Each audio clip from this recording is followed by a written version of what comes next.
काश मेरे पास एक अच्छे इंस्टीट्यूट की डिग्री होती ना, तो मैं भी आज सक्सेसफुल होता।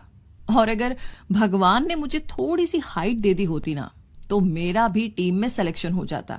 वैसे ये जो वर्ड्स है काश, अगर, मगर, जब तक आपके साथ है ना, तब तक सफलता पाना काफी मुश्किल काम है।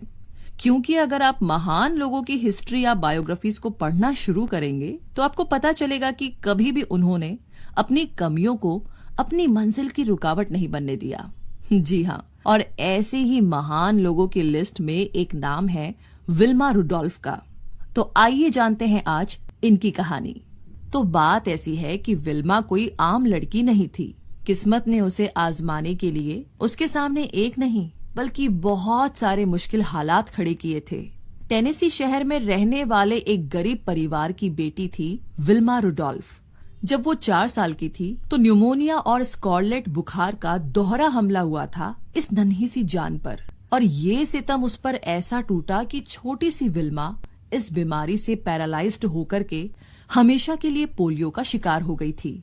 मतलब ये कि विल्मा के सपने और उसकी पूरी जिंदगी उस व्हीलचेयर के आसपास ही थी। और डॉक्टर का कहना था कि वो कभी भी अब दोबारा जमीन पर पैर नहीं रख पाएगी।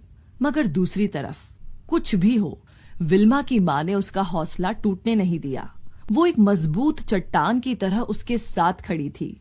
वो कहते हैं ना कि अपनी औलाद को हर हाल में जो टूटने ना दे, शायद यही एक माँ की सबसे बड़ी खासियत होती है। और विल्मा की माँ ने भी सोच लिया था कि वो बेटी को किसी भी कीमत पर हार मानने नहीं देगी।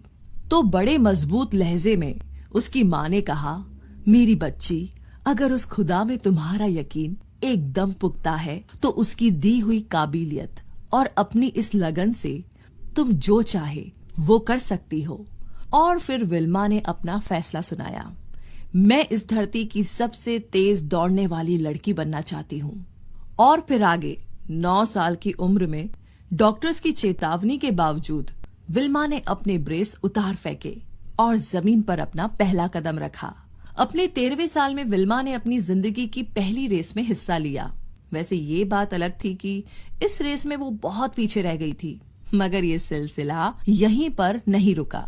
विल्मा ने जिंदगी से कोई भी समझौता ना करने का फैसला कर लिया था। तो पहली रेस हारने के बाद उसने अपनी दूसरी, तीसरी और चौथी रेस भी हारी।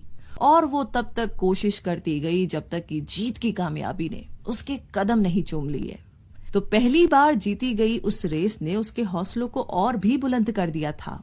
और यूं ही आगे बढ़ते बढ़ते एक बार विल्मा ने पूरे जोश के साथ कहा, मैं इस धरती की सबसे तेज दौड़ने वाली लड़की बनना चाहती हूँ। और ये शब्द विल्मा ने अपने कोच एड टेम्पल के सामने दोहराए, जिनसे वो टेनेसी स्टेट यूनिवर्सिटी में मिली थी। और कोच एड टेम्पल उससे प्रभावित हुए बिना नहीं रह सके, क्योंकि सिर्फ 15 साल की उस लड़की में गजब का जज्बा था जो उन्होंने कहीं नहीं देखा। जिस उम्र में बाकी लड़कियां सहेलियों के साथ खेलकूद करती है, सपनों की ख्याली दुनिया में उड़ा करती है, उसी कच्ची उम्र में विल्मा के अंदर कुछ कर गुजरने का जुनून पूरे उफान पर था।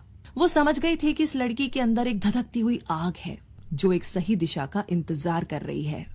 और फिर एड टेम्पल ने कहा कि मेरा यकीन मानो, जिस लगन के साथ तुम इस बारे में सोच रही हो, दुनिया की कोई भी ताकत तुम्हें ऐसा करने से नहीं रोक सकती। और इस सपने को पूरा करने में मैं तुम्हारा साथ दूंगा। और वैसे भी एड टेम्पल जानते थे कि विल्मा अपने जैसे लोगों के लिए एक मिसाल बन सकती थी। और जल्दी ही वो दिन भी आया जब विल्मा का ओलंपिक्स में जाने का सपना पूरा हुआ। ओलंपिक्स, जहां पर सिर्फ और सिर्फ बेहतरीन चुने हुए खिलाड़ियों को ही मौका मिलता है अपनी काबिलियत को दिखाने का। वहां पर विल्मा का मुकाबला ऐसी ही एक बेहतरीन खिलाड़ी के साथ होना था, जिसका नाम था जूटा हीन, जिसे आज तक कभी भी शिकस्त हासिल नहीं हुई थी। तो इस इवेंट की पहली रेस एक 100 मीटर की दौड़ थी। विल्मा ने इस दौड़ में जूटा को हरा करके गोल्ड मेडल जीता। दूसरी दौड़ 200 मीटर की थी। एक बार फिर से जूटा से विल्मा का सामना था। बड़ी ही हैरत अंगेज तरीके से विल्मा ने जूटा को हरा करके ये रेस भी जीत ली थी। उसने दूसरी बार एक और गोल्ड मेडल हासिल किया।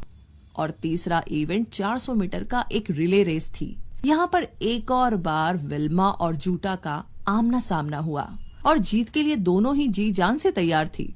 तो इस रिले में सबसे तेज दौड़ने वाला खिलाड़ी लास्ट लैप पे भागता है। विल्मा और जूटा दोनों ही अपनी अपनी टीम को एंकर कर रही थी। पहले 3 खिलाड़ी दौड़े और बैटन को आसानी से एक दूसरे के हाथों में सौंप दिया, मगर जब विल्मा की बारी आई तो बैटन उसके हाथों से छूट गया। मगर विल्मा तब तक जूटा को दूसरी तरफ से तेजी से आते हुए देख चुकी थी।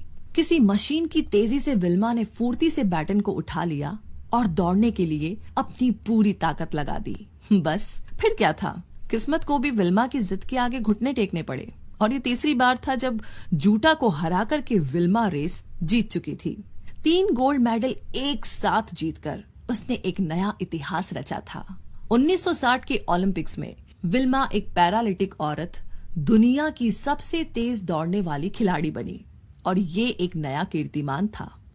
तो दोस्तों, हमें इस कहानी से क्या सीख मिलती है? यही ना कि क्या फर्क है एक विनर और लूजर में, सिर्फ एक सोच का।